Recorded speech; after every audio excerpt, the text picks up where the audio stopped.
Opening capital ना प्रायोजक है ट्रेड बुल्स। अब ट्रेडिंग सबके बस की बात है।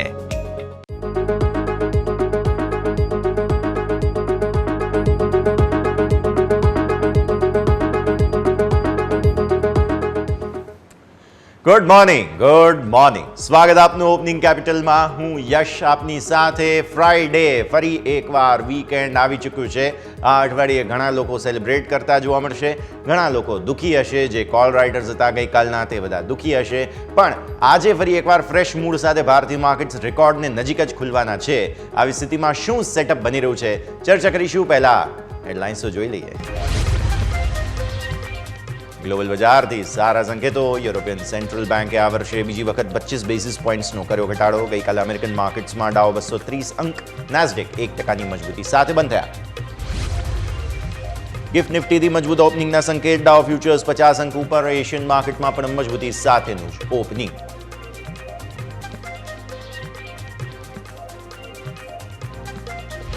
સોનાની ચમક વધી। 2% તેજી સાથે સોનામાં રેકોર્ડ ઊંચાઈ। કોમેક્સ ગોલ્ડનો ભાવ $2560 પાર। ક્રૂડ ઓઇલમાં પણ 2%નો ઉછાળો।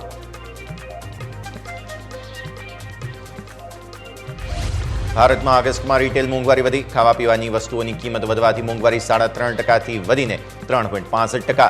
જ્યારે જુલાઈમાં આઈઆઈપીમાં સુધારો 4.8%થી વધી અને ઇન્ડસ્ટ્રીયલ પ્રોડક્શનમાં વધારો। અને અદાણી ગ્રુપ દ્વારા સ્વિસ કોર્ટ બાબતમાં હિન્ડનબર્ગના બધા આરોપોને બતાવાયા ખોટા। કહ્યું કોઈ પણ એકાઉન્ટ કોઈ પણ ઓથોરિટી દ્વારા નથી કરવામાં આવ્યું। સ્વિસ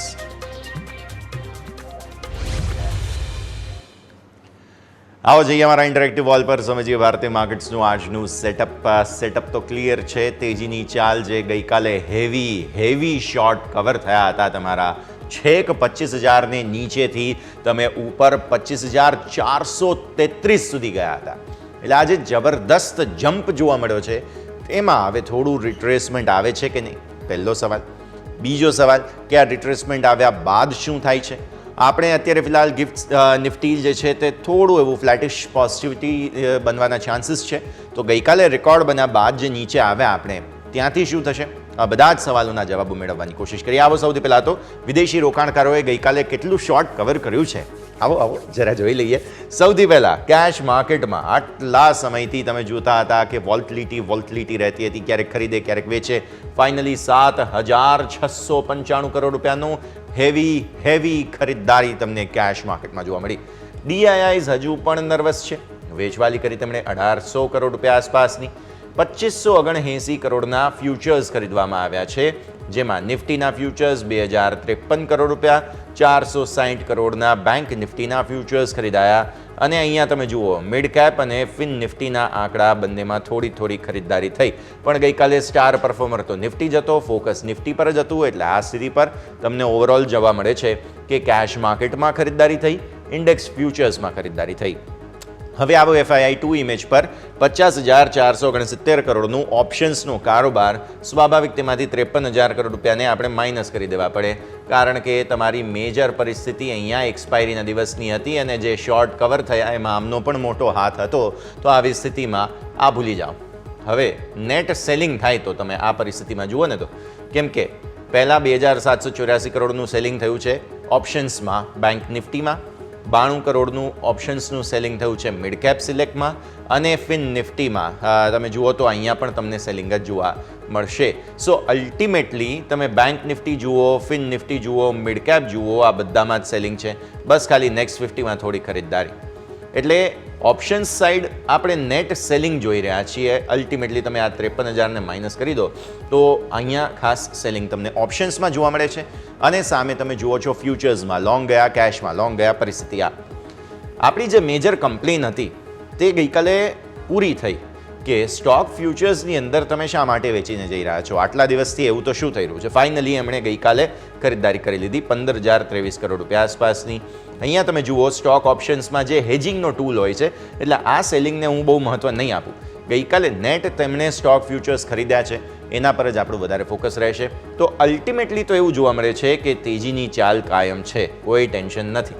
વિક્સ તમારો ગઈકાલે ઘટીને 3.3% ઘટીને 13.18 પર બંધ થયો છે, એ પણ સારી વાત, કોઈ ટેન્શન નથી. અને તમારું ક્લોઝ 388નું છે 1.9%ના વધારા સાથે. સો 388ના ક્લોઝથી 25,388થી તમારા 433ના રેકોર્ડ હાઈ છે. આવો નિફ્ટીના ડેલી ચાર્ટ્સ પર સમજીએ કઈ રીતનું સેટઅપ બની રહ્યું છે. રેકોર્ડ હાઈ તમને યાદ અપાવીએ 25,433ના છે. આવી સ્થિતિમાં આજે તમે ફરી એકવાર પહેલાં તો આ લેવલને અપ્રોચ કરવાની કોશિશ કરશો. તમારા માટે સુપર ટ્રેન્ડ જે છે તે પર્ટિક્યુલરલી ગઈકાલે તૂટી ગયા, તેને ઉપર તમે નીકળી ગયા. 10 અને 20 દિવસની મૂવિંગ એવરેજનો બહુ મોટો ગેપ જે છે તે અહીંયાથી ખાસ બની ગયો છે. અને આવી સરસ સ્ટ્રોંગ કેન્ડલ જ્યારે પણ બનતી હોય ને ત્યારે તમે જુઓ અહીંયા આ સરસ સ્ટ્રોંગ કેન્ડલ બની છે તો ત્યારબાદ તમને થોડું પ્રોફિટ બુકિંગ આવતું જરૂર જોવા મળે, પણ અલ્ટિમેટલી દિવસના ન્યૂનતમ સ્તરોથી બાઇંગ તો આવે જ છે. આવી કોઈ પણ તમે કેન્ડલને સિલેક્ટ કરો તો ત્યારબાદ તમને થોડું સેલિંગ જરૂર જોવા મળે છે, પણ અલ્ટિમેટલી દિવસના ન્યૂનતમ સ્તરોથી તમને બાઇંગ જોવા મળે જ છે. આવી જ રીતે અહીંયા પણ તમે જોશો કે જે સરસ મજબૂતી તમે જોયેલી છે, મે બી ઉપલા સ્તરોથી થોડું પ્રોફિટ બુકિંગ આવે, પણ દિવસના ન્યૂનતમ સ્તરો તમને સાઇઝેબલ મળી જાય, જેમ કે 25,200 ફોર એક્ઝામ્પલ, 25,300 ઇનફેક્ટ બહુ નજીક છે, એટલે હું 200-250 આસપાસ એક વખત 52 ડિપ્સની વાત કરીશ, બિકોઝ બહુ જ સરસ લેવલ છે 25,200. આપણે સપોર્ટ પછી ઓપન ઇન્ટરેસ્ટમાં હું તમને સમજાવું. હવે ગઈકાલે આપણને એવું લાગતું હતું કે 50 દિવસની ઈએમઆઈની વાત કરીએ, પણ એવું થયું નથી અને સરસ ત્યાંથી ઉપર આવી ગયા. હવે છેક તમારા આ જે સુપર ટ્રેન્ડ છે ને એ 25,000 ને આસપાસ જે આપણે હતા ત્યાંથી છેક નીચે આવી ગયા છે 24,529 પર ડેલી ચાર્ટ્સ પર. એટલે હવે આ બહુ અલ્ટિમેટ સપોર્ટ છે તમારા માટે, અને ત્યાં સુધી જવા માટેની કોશિશ મે બી કરે પણ ખરા આ ઇન્ડેક્સ, તો પણ તમને ત્યાંથી સરસ રિકવરી આવતી જોવા મળશે, વાત પાકી. તો આ સ્થિતિ પણ તમે ખાસ ધ્યાન પર રાખો. સો ડેલી ચાર્ટ્સ પર હવે તમારી મેઇન મૂવિંગ એવરેજીસ 25,077, 24,961 આ બધી જે છે તેના ઉપર આપણે નજર રાખીશું ખાસ. જેટલા નજીક તેની પાસે મળીએ એક વખત ઇન્ટ્રાડેમાં તમને 52 ડિપ્સની રણનીતિ મળશે, તે વાત પાકી. આવો 15 મિનિટના ચાર્ટ પર જે ભવ્ય કેન્ડલો ગઈકાલે બની છે તેના પર આપણે નજર કરીએ. તમે જુઓ કઈ રીતે જે શોર્ટ કવર થયા છે, જેટલા લોકો હતા તે બધા જે ફસાયા છે તેની આપણે વાત કરીએ ખાસ. ગઈકાલે પહેલાં તો દિવસની શરૂઆત થઈ, નર્વસનેસ હતી, નાની રેન્જમાં કારોબાર હતો અને એવું લાગતું હતું કે 25,000 વારંવાર તમે તોડી રહ્યા હતા.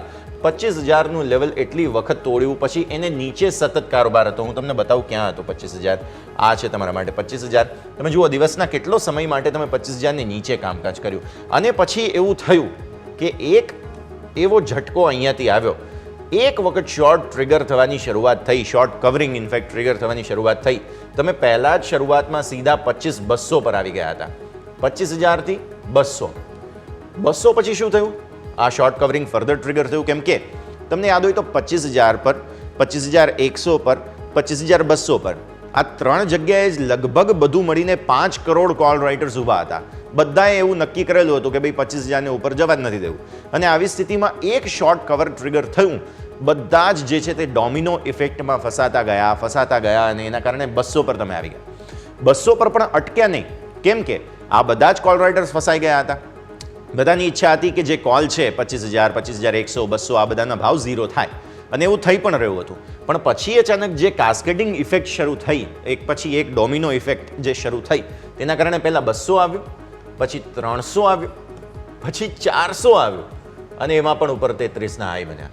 એટલે આ જે કેન્ડલ તમે જોઈ રહ્યા છો, આ 15 મિનિટનો ખેલ, આ 1, 2, 3, 4, 5 કેન્ડલ, એટલે કે સવા કલાકના સમયમાં ભારતીય માર્કેટ્સમાં જે શોર્ટ્સ કવર થયા છે તેને ખરેખર ઘણા લોકોને ગઈકાલે રાતા પાણીએ રડાવ્યા પણ છે, અને ઘણા લોકોને એટલી ખુશી અપાવી છે કે વાત ન પૂછો.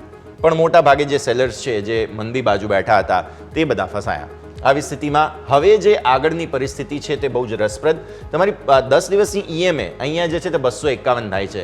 હું એવું વિચારું છું કે એક વખત 25,200 આસપાસ આપણે જોઈએ ઇન્ડેક્સને, તો ત્યાં ખરીદી કરી લઈએ. ઓપન ઇન્ટરેસ્ટની વાત કરીએ. હવે નવી સિરીઝમાં એન્ટર થઈ રહ્યા છીએ. આવી સ્થિતિમાં એક બેંક ક્લિયરિંગ હોલિડે પણ છે, તો એ પણ ધ્યાન રાખો સોમવારે. અને માર્કેટ્સ ઓપરેટ જરૂર કરશે, પણ બેંક ક્લિયરન્સ હોલિડે છે, એટલે તમારા આજે ખરીદાયેલા સ્ટોક્સ છે તેને તમે ખાસ કેશ પણ નહીં કરી શકો, અને તે તમે વેચી પણ નહીં શકો સોમવારે. એટલે આ વાત ખાસ ધ્યાન પર રાખો, કેમ કે ક્લિયરન્સ હોલિડે છે, ક્લિયરિંગ હોલિડે છે. આ સ્થિતિમાં મેઇન તમારા સપોર્ટ ઓપન ઇન્ટરેસ્ટની વાત કરી લઈએ. આ છે 25,000.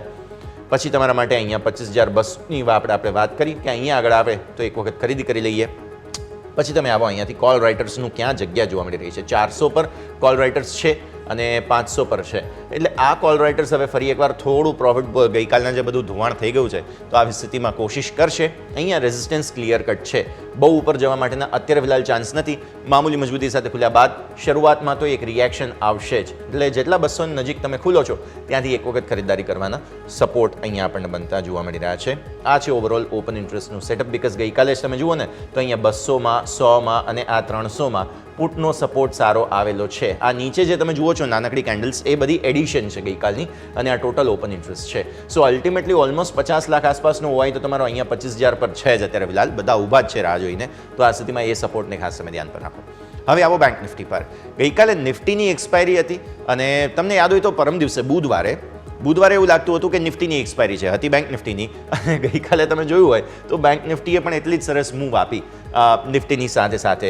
અને આવી સ્થિતિમાં તમે જે બહુ મહત્વના લેવલ હતા તમારા, તમને યાદ હશે હું આટલા ટાઈમથી વાત કરતો કે 51,000 થી 51,500ની રેન્જ બની ગઈ છે, બોક્સ બની ગયું છે, એમાંથી બહાર નથી આવતા. તો ગઈકાલે ફાઇનલી તમારી એ જે કમ્પ્લેન છે તે સોલ્વ થઈ ગઈ. 51,500 ને ઉપર આપણે જે છે તે ગઈકાલે ક્લોઝ આપી દીધું. આ છે તમારા માટે 51,500 ને ઉપરના લેવલ્સ. 51,668નો ક્લોઝ છે. ઓલમોસ્ટ 52,000ને અપ્રોચ કરવાની કોશિશ કરી હતી. સો અહીંયા આપણે સુપર ટ્રેન્ડ હજુ પણ બ્રેક નથી કર્યા, પણ હવે નિફ્ટી કરતાં બેંક નિફ્ટીએ જે ક્લોઝ આપ્યું છે ફાઇનલી તેને જોતા એવું લાગે છે કે ફોકસ તમારું જે છે તે બેંક નિફ્ટી પર વધારે હોવું જોઈએ. કારણ કે તમે ચાર્ટ્સની દ્રષ્ટિએ પણ જુઓ તો છેલ્લા કેટલાય સમયથી ટાઈમપાસ ઝોનમાં, ટાઈમપાસ રેન્જમાં તમને જોવા મળે છે. સાઇઝેબલ કરેક્શન આવે છે તો સાઇઝેબલ રિકવરી આવે છે, પણ લેવલમાં રહે છે સ્ટોક બેઝિકલી ઇન્ડેક્સ. સો આવી સ્થિતિમાં લેવલને બહાર જ્યારે તમે નીકળ્યા છો તો હવે સૌથી પહેલાં તો તમારું મહત્વનું જગ્યા જે બને છે તે 52,000 જ બને છે. અને 52,000ને ઉપર એક વખત નીકળશે તો 53 ક્યારે આવશે તે કહી નહીં શકાય. એટલે આવી સ્થિતિમાં આવતું અઠવાડિયું બહુ મહત્વનું રહેવાનું છે બેંક નિફ્ટી માટે થઈને. ખાસ તમારી નજર અહીંયા જરૂરથી હોવી જોઈએ. પછી તમે આવો અહીંયાથી ખાસ 15 મિનિટના ચાર્ટ પર. જે રીતે 51,236ની અહીંયા ડેઇલી ચાર્ટ પર 10 દિવસની ઈએમએ છે અને તમે જુઓ અહીંયા તો એ છે 51,528. એટલે આવી સ્થિતિમાં એક વખત તમે 51,400 સુધી પણ આવો છો તો એ પરફેક્ટ બાય ડિપ્સની ઓપોર્ચ્યુનિટી તમને બેંક નિફ્ટી માટે જોવા મળશે. બહુ જ સરસ તેજી આવી છે. જુઓ તમે 15 મિનિટના ચાર્ટ પર પહેલા દિવસની શરૂઆત થઈ, ત્યાંથી તમે ટાઈમ પાસ કર્યો, દિવસના ન્યૂનતમ સ્તરો બનાવ્યા. 51,000ને એકદમ નજીકના હતા ગઈકાલે અને ત્યાંથી પછી જે ધીરે ધીરે ઇવેન્ચ્યુઅલી તેજી આવી છે બહુ જ જબરદસ્ત. અહીંયા પણ શોર્ટ કવર થયા, 51,000ને નજીક હતા તમે, રાઈટ? ત્યાંથી તમે 51,100ને ઉપર નીકળ્યા, પછી 51,200ને ઉપર સતત બેંક નિફ્ટી ટકેલો હતો. એટલે નિફ્ટીને 25,000ને નીચેથી ઉપર લાવવામાં બહુ મહત્વનું કામ જે છે તે બેંક નિફ્ટીએ કર્યું હતું.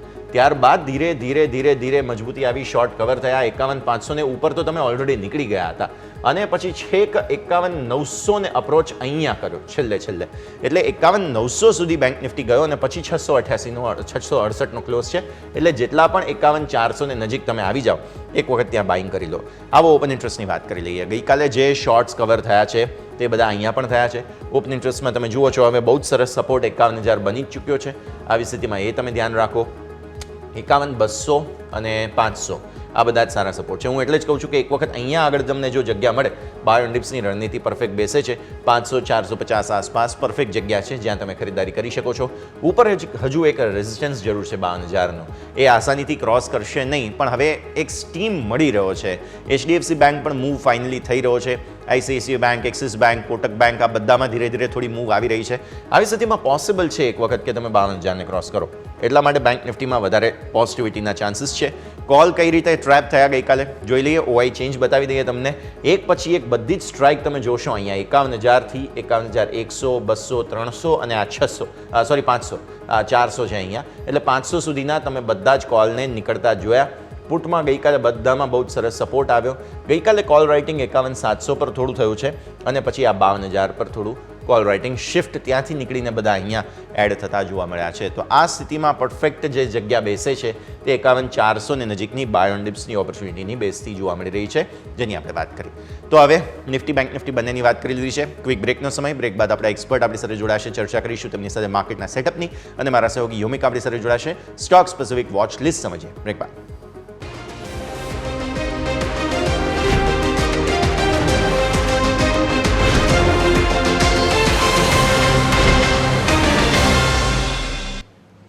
બ્રેક બાદ આપનું સ્વાગત છે. ભારતીય માર્કેટ્સ બસ થોડી ક્ષણોમાં જે છે તે ખાસ ઓપન થતાં તમને જોવા મળશે. એ પહેલાં અત્યારે સેટઅપ શો બની રહ્યું છે તેની ચર્ચા કરીએ. આજે સ્ટોક્સ કયા તમારા વોચ લિસ્ટમાં હોવા જોઈએ ચર્ચા કરીશું. મારા સહયોગી યોમિક આપણી સાથે જોડાઈ રહ્યા છે. યોમિક, ગુડ મોર્નિંગ. સૌથી પહેલાં તો ગઈકાલે ભયંકર દિવસ જે છે તે ખાસ તેજીનો જોવા મળ્યો છે. આજે હવે વીક એન્ડ છે. વીકેન્ડ પહેલાં કયા કયા સ્ટોક્સ આજે આપણે વોચ લિસ્ટમાં રાખવાના રહેશે? Good morning. Ji yes, good morning.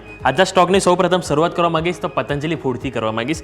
Patanjali ફૂડમાં સમાચાર એવા છે કે આજે કુલ $24 કરોડ આપણને એક બ્લોક ડીલ થવા એમાં જઈ રહી છે, જેમાં ₹1815 પ્રતિ શેરની કિંમતે એક બ્લોક ડીલ થતી જોવા મળશે. અને જે ગઈકાલનો જે બંધ ભાવ હતો એનાથી 6.5% ડિસ્કાઉન્ટ ઉપર આ એક બ્લોક ડીલની સંભાવના અહીંયા જોવા મળી રહી છે. અને બ્લોક ડીલ દ્વારા કંપની કુલ 3% હિસ્સો અહીંથી વેચતો જોવા મળી શકે છે. એટલે પતંજલિ ફૂડ તમારા નજર પર હોવું જોઈએ. જે બાદ ટાટા ગ્રુપની બે કંપની ટાટા મોટર્સ અને ટાટા પાવર તમારા નજર પર રહેવી જોઈએ. ટાટા મોટર્સ અને ટાટા પાવર વચ્ચે રિન્યુએબલ કરાર કરવામાં આવે છે કે ટાટા પાવર ટાટા મોટર્સ માટે અહીંયાથી 200 ફાસ્ટ ચાર્જિંગ સ્ટેશન અહીંયાથી બનાવતું જોવા મળશે. ખાસ કરીને જે મેટ્રો શહેર છે, જેવા કે દિલ્હી, મુંબઈ, ચેન્નઈ જેવા મેટ્રો શહેરમાં અહીંયાથી ચાર્જિંગ સ્ટેશન અહીંયાથી લગાવતું જોવા મળશે. નેક્સ્ટ વાત કરવા માંગીશ તો BPCL. આ એક એવો સ્ટોક છે કે જેમાં આજે આપણને સમાચારોથી ભરપૂર આપણને એક્શન જોવા મળશે. સૌથી પહેલા સમાચાર જણાવું તો એક તો સેમકોર ગ્રીન હાઇડ્રોજન ઇન્ડિયા સાથે કંપનીએ JV કર્યા છે, જેના માટે બોર્ડે મંજૂરી આપી દીધી છે. આ સ્પેસિફિક રિન્યુએબલ એનર્જી અને ગ્રીન હાઇડ્રોજન માટે અહીંયાથી JV બનાવવામાં આવી છે. બીજું, GPS રિન્યુએબલ્સ સાથે પણ અહીંયા એક JV બનાવી છે અને આ સ્પેસિફિક કોમ્પ્રેસ્ડ બાયોગેસ પ્લાન્ટ માટે અહીંયાથી એક JV બનાવવામાં આવી છે. આ થયા બીજા સમાચાર. ત્રીજા વાત કરીશ તો કોચી કોઇમ્બતુર કરૂર પાઇપલાઇનની જે ક્ષમતા છે કંપની એ અહીંયાથી વધારવાનો પ્લાન કરી રહ્યા છે અને એના માટે પાઇપલાઇનની ક્ષમતા વધારીને 3.7 MMTP અહીંયાથી કરશે. અને એના માટે કુલ ખર્ચ કંપની અહીંયાથી ₹1,138 કરોડ કરતું જોવા મળશે. એટલે BPCLમાં આજે આપણને સારી એવી મોટી એક્શન જોવા મળી શકે છે. નેક્સ્ટ વાત કરવા માંગીશ તો પૂર્વંકરાએ અહીંયાથી એક JV કર્યા છે. બેંગ્લોરમાં 1.95 એકર જમીન માટે અહીંયાથી એક JV કર્યા છે. એટલે કે બેંગ્લોરમાં નવો રેસિડેન્શિયલ પ્રોજેક્ટ અહીંયાથી કંપની બનાવતી જોવા મળશે. અને દક્ષિણ મુંબઈમાં મિયામી એપાર્ટમેન્ટનું રીડેવલપમેન્ટ અહીંયાથી કરશે. એટલે પૂર્વંકરા પણ આપણે નજર પર રાખીશું. નેક્સ્ટ વાત કરવા માંગીશ તો HG ઇન્ફ્રા એન્જિનિયરિંગ. 49.45 કિલોમીટરનો બ્રોડ ગેજ લાઇન માટે અહીંયાથી ઓર્ડર મળ્યો છે. સેન્ટ્રલ રેલવે દ્વારા અહીંયાથી એક કંપનીનો ઓર્ડર મળ્યો છે. આ EPC ધોરણે કંપનીનો ઓર્ડર મળ્યો છે અને પ્રોજેક્ટની કુલ વેલ્યુ 716.11 કરોડ અહીંયાથી આપણને જોવા મળી રહી છે અને 30 મહિનામાં જે પ્રોજેક્ટ છે એ પૂર્ણ કરવાનો રહેશે. એટલે HG infra. Next, BLS international. BLS ઇન્ટરનેશનલમાં સિટીઝનશીપ ઇન્વેસ્ટ દુબઈમાં 100% હિસ્સો કંપની અહીંયાથી ખરીદ્યો છે અને 15 દેશોમાં રેસિડેન્સ તથા સિટીઝનશીપ માટે અહીંયાથી કંપની કામ કરે છે. અને $31 મિલિયન આ ડીલ થઈ છે, જે અંદાજે રૂપિયામાં ગણીએ તો 260 કરોડ એની વેલ્યુ થાય છે. અને 31 ઓક્ટોબર સુધીમાં આ અપ્રુવલ મળ્યા બાદ આ ડીલ આપણને અહીંયાથી પૂર્ણ થતી જોવા મળશે. BLS ઇન્ટરનેશનલ તમારા ધ્યાન પર હોવું જોઈએ. નેક્સ્ટ વાત કરવા માંગીશ તો વિપ્રોમાં સમાચાર છે કે ADS restricted stock unit plan 2004 જે એમનો પ્લાન હતો એના હેઠળ કુલ 4,239 શેર્સ કંઈક અહીંયાથી ફાળવવામાં આવ્યા છે અને 54,464 equity shares restricted stock unit plan 2007 હેઠળ અહીંયાથી ફાળવવામાં આવ્યા છે. એટલે અહીંયા પણ આપણને એક એક્શન જોવા મળી શકે છે. નેક્સ્ટ વાત કરવા માંગીશ તો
માર્કેટ્સ ખુલવા તૈયાર છે. 50